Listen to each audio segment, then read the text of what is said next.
Assalamualaikum warahmatullahi wabarakatuh. Kali ini saya akan menjelaskan tentang RPL saya. Nah, di RPL saya komponen yang saya gunakan adalah layanan dasar, terus bidang layanannya itu sosial. Lalu topik layanan yang saya ambil adalah membangun hubungan sosial yang sehat di lingkungan sekolah.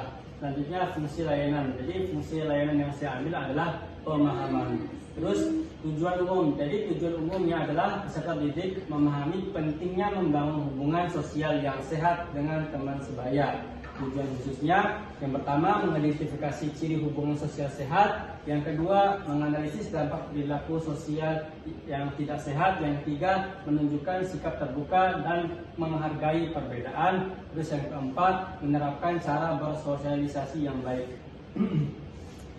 Hasil SKKPD, nah ini adalah hasil SKKPD-nya ya, wawasan perilaku sosial positif. Ada beberapa bagian. Yang pertama pengenalan. Jadi pada bagian pengenalan ini adalah pentingnya hubungan sosial yang sehat. Yang kedua akomodasi. Ya, bagian ini memahami komunikasi dan kerjasama. Terus selanjutnya adalah tindakan, bertindak terbuka, sopan dan juga empati. Nah, terus bagian selanjutnya adalah sasaran layanan. Jadi sasaran saya menggunakan RPL ini adalah anak-anak yang kelas 10 SMA, 30 orang dan campuran, jadi ada perempuan, ada laki-laki gitu. Terus materi layanan. Jadi ini materi yang akan saya sampaikan kepada mereka. Yang pertama, pengertian hubungan sosial yang sehat. Yang kedua, ciri-ciri hubungan sosial positif. Yang ketiga, dampak hubungan sosial tidak sehat. Dan yang keempat, cara membangun hubungan sosial yang baik. Nah, terus aspek keterangan, latar waktu. Jadi nanti saat pertemuan itu saya menggunakan waktu 1x40 menit. Jadi saya mengambil jam pertama di sekolah mereka dari jam 7.45 sampai jam 8.25 waktu Indonesia Tengah. Terus metode atau tekniknya creative problem solving atau CPS. Lanjut. Nah, ini adalah media-media atau alat yang saya gunakan untuk menyampaikan materi saya nanti. Yang pertama ada LCD proyektor, laptop, speaker LKPD, spidol, sticky note. Nah, terus pelaksanaannya. Jadi pelaksanaannya akan saya jelaskan pada materi. Oke, habis itu nanti materinya. Inilah materi yang akan saya sampaikan kepada mereka. Yang pertama, membangun hubungan sosial yang sehat di lingkungan sekolah. Ini pengertiannya. Jadi hubungan sosial yang sehat adalah keadaan ketika seseorang dapat berinteraksi dan berkomunikasi dengan orang lain secara baik. Jadi yaitu saling menghargai, saling mendukung dalam kehidupan sekolah. Hubungan sosial yang sehat terlihat dari bagaimana siswa bisa bekerja sama dengan temannya, berteman tanpa membeda-bedakan, dan mampu menyelesaikan masalah tanpa menimbulkan konflik.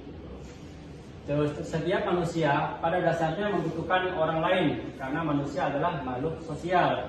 Nah, di sekolah kita tidak bisa hidup sendiri. Jadi kita perlu orang lain atau teman kita untuk hidup bersama dan saling membutuhkan, tolong menolong di lingkungan, apalagi di lingkungan sekolah. Nah, terus yang kedua, tujuan membangun hubungan sosial yang sehat. Jadi tujuan dari membangun hubungan sosial itu adalah menciptakan lingkungan sekolah yang harmonis, aman, nyaman bagi semua siswa. Selain itu, hubungan sosial yang baik juga bertujuan untuk satu, mengembangkan sikap saling menghormati dan menghargai perbedaan. Nanti kan di sekolah itu kan pasti ada berbagai macam perbedaan, mungkin beda suku, beda ras, ada juga yang beda bahasa. Jadi karena kita sudah bisa membangun hubungan yang baik dengan teman, kita bisa menghormati mereka, terus kita tidak membeda-bedakan mereka. Bagian selanjutnya adalah membentuk rasa empati dan kepedulian terhadap sesama. Nah, nanti saat kita sudah memiliki hubungan yang baik, rasa empati yang ada di dalam diri kita itu tumbuh, sehingga nanti kita mulai bisa merasakan apa yang mereka rasakan, saling curhat, cerita, saling rangkul, dan kita bisa memiliki hubungan sosial yang sehat. Bagian yang ketiga, menumbuhkan kerjasama dan semangat kebersamaan. Yang keempat, menghindari terjadinya pertengkaran, ejekan, atau perilaku bullying.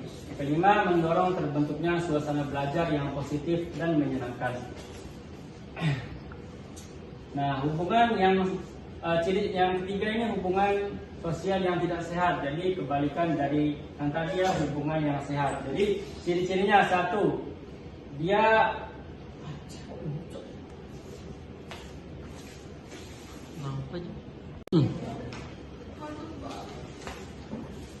ciri-ciri hubungan sosial yang sehat. Jadi ini ciri-ciri kalau kita sudah mempunyai hubungan dengan teman yang sehat. Nah, yang pertama, saling menghormati dan menghargai. Jadi nanti kita sudah bisa saling menghormati dan menghargai teman-teman kita di sekolah. Terus bagian yang kedua, komunikasi terbuka dan jujur. Jadi nanti tuh kita bisa tidak ada yang ditutup-tutupi, kita bisa saling curhat dan saling membagi informasi kepada sesama teman. Terus yang ketiga, saling membantu dan peduli. Keempat, kerjasama yang baik. Oke, bagian selanjutnya adalah sikap toleransi terhadap perbedaan. Nah, terus yang keenam, saling percaya dan tidak suka menjelekkan orang lain.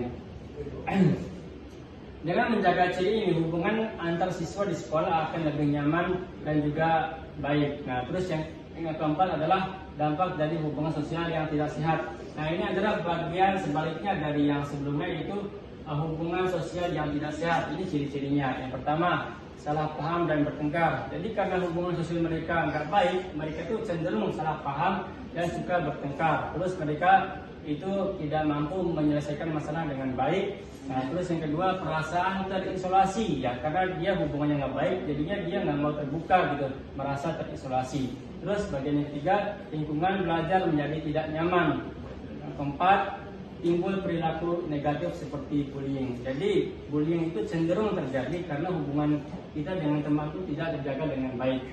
Nah, terus cara membangun hubungan sosial yang sehat. Nah, tadi kan sudah kita pelajari ciri-ciri hubungan yang baik gimana, ciri-ciri yang hubungan yang jelek itu bagaimana. Sekarang nih, cara membangun hubungan yang sehat. Nah, caranya gimana? Yang pertama, bersikap ramah dan juga sopan.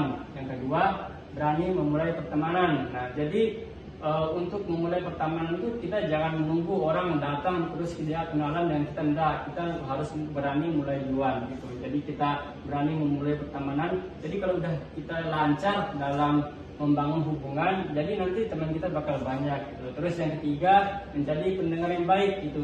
Jadi saat kita berbicara dengan teman itu kita lebih banyak mendengarkan daripada berbicara, karena dengan kita mendengarkan, mereka itu akan merasa dihargai, didengarkan, dan dia akan timbul rasa timbal balik, dan pertemanan kita akan pertemanannya nanti bakal lebih erat gitu, karena dia merasa dihargai.